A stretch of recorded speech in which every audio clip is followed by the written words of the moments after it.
And there is a amphitheater which seats about 5,000 people. And there's a lecture platform that starts at 10:45 every morning, Monday through Friday.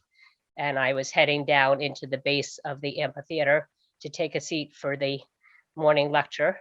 And a male human came and attacked Salman Rushdie. I thought that he was stabbed about 6 to 8 times before they were able to grab a hold of the perpetrator.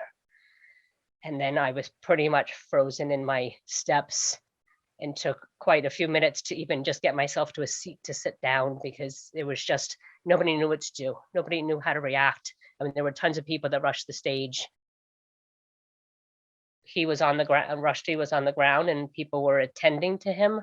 I never saw what they did with the perpetrator, but at some point there was a clap from the amphitheater audience, and I asked somebody, what are they clapping for? And he said that he walked off the stage. And I think people had thought that Rushdie had gotten up and walked off the stage and that he was okay. But I think in reality, it was the perpetrator being rushed off the stage, and that they were still attending to Rushdie on the ground. And it was a while before the ambulance arrived. The theme of the week is home.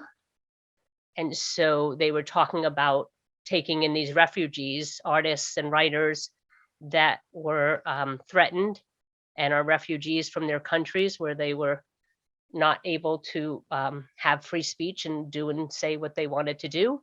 And so it was going to be a conversation about that whole issue.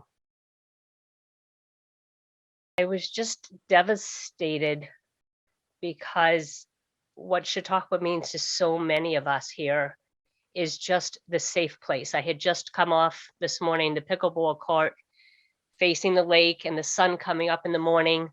And I'm like, oh, another perfect day in Chautauqua. So sometimes we refer to it like that.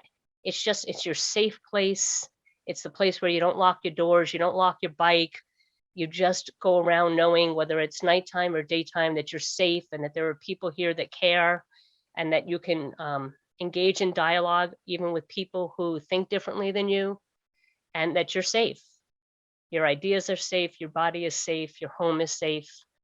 And the attack this morning just felt like it was an attack on all of us, on the institution, and all of us who believe that we can have dialogue and discourse and solve humanity's greatest problems.